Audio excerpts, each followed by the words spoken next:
Merci, Monsieur le Président.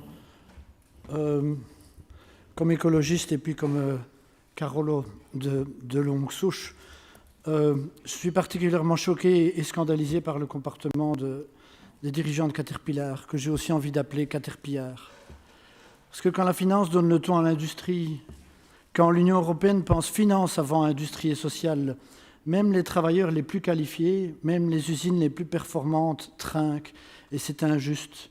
Quel cynisme, quelle violence d'autant plus forte que les conditions sociales des sans-emploi en Belgique se sont dégradées dans les dernières années par les décisions politiques prises pour faire, soi-disant, face à l'austérité. Je trouve d'autant plus remarquable la dignité des travailleurs et des délégués syndicaux, parce que moi j'ai déjà dû me tenir, alors je me dis vous, chapeau. Comme écologistes, nous plaidons pour quatre axes prioritaires d'action à mener avec les forces vives. Le premier, c'est le soutien aux travailleurs et aux délégués syndicaux tout au long de la procédure Renault, et aussi, et encore plus, pour les sous-traitants. En préparant mon texte, ça veut souligner 3 fois. Je suis content que vous ayez témoigné parce que ça confirme, et je pense qu'on a besoin de vos témoignages pour pouvoir avancer, qu'on en prenne compte. Parce que c'est vrai que la situation, l'assise financière d'une série d'entreprises qui sont sous-traitantes n'a absolument rien à voir avec l'assise financière de Caterpillar. Et donc les conditions de sortie, les possibilités de reconversion individuelle, les possibilités de réorientation au sein de l'entreprise elle-même, c'est plus difficile parce que c'est comme ça. Et donc nos élus fédéraux déposeront une proposition de loi à la Chambre pour que les sous-traitants soient intégrés dans la procédure Renault, justement pour qu'il y ait tout ce travail en commun qui puisse être fait et qu'on ne divise pas l'ensemble des travailleurs qui sont concernés par l'annonce de Caterpillar. C'est aussi important pour comprendre la décision prise par Caterpillar et pour pouvoir l'infléchir et limiter les dégâts. Nous verrons ce qu'il en ressortira, si on peut utiliser l'arme de la récupération des aides, par exemple, pour y parvenir, mais je pense que c'est important.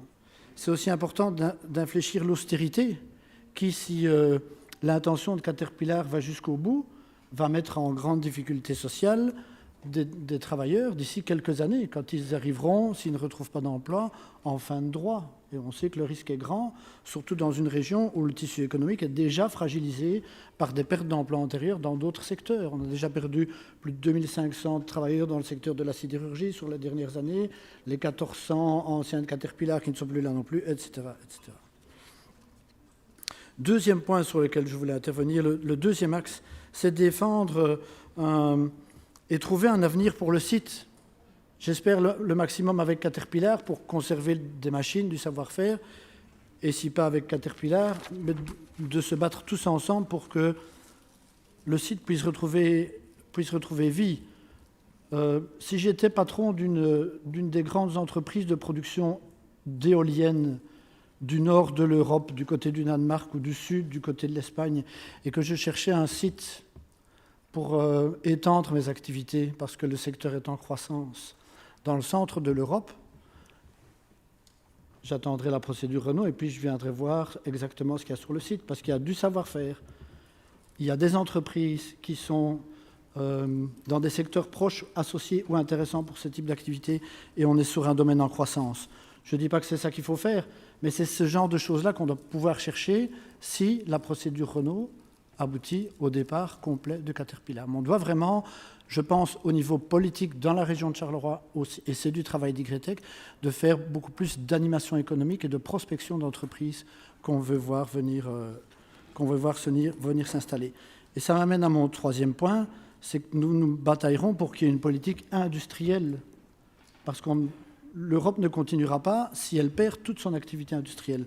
C'est très clair. Et je pense qu'il faut pouvoir porter ce message-là du niveau communal, du niveau régional, du niveau fédéral, pour qu'il y ait une politique industrielle européenne. Dans la motion, Gérard a amené toute une série d'éléments qui permettent de guider les choses, mais je pense que c'est fondamental qu'on se batte pour que ça se fasse aussi au niveau européen, parce qu'il n'y a pas de politique industrielle, il n'y a pas d'harmonisation de la fiscalité des entreprises, ce qui met quand même tous les États en concurrence entre eux de façon complètement hallucinante.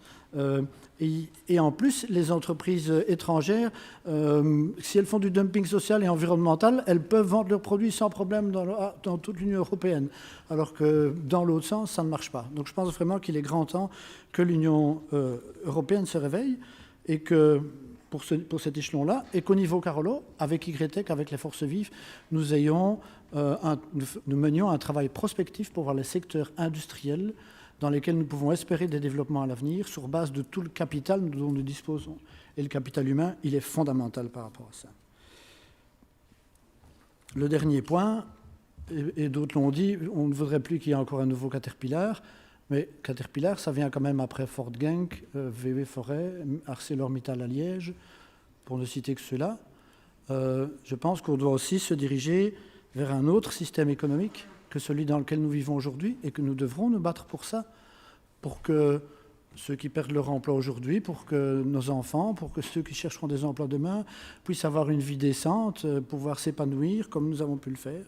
Et pour ça, il faudra une économie qui respecte l'humain au lieu de l'épuiser, qui respecte notre planète plutôt que de la piller. Je pense que, en tout cas pour moi, Caterpillar, ce qui se passe aujourd'hui, c'est un élément déclencheur dans les consciences de chacun pour se dire maintenant, avec ce qu'on a vécu, il faut penser l'économie autrement, au service de l'homme, sans détruire la planète sur laquelle on vit. C'est en tout cas les 4 éléments sur lesquels, comme écologistes, nous nous battrons aux côtés des forces vives de Charleroi. Nous soutiendrons la motion qui a été proposée. Elle reprend des éléments. Nous ajouterons des inflexions au cours de la discussion. On l'a déjà fait par le passé. On continuera. Mais sur les éléments qui sont clés dans la motion, nous les soutiendrons. Et nous continuerons, mais nous l'avons déjà fait dans les années précédentes, nous continuerons à apporter, je pense, la valeur ajoutée que les écologistes peuvent apporter dans le développement économique pour un développement économique durable qui respecte les gens et la planète. Merci, M. Desguin.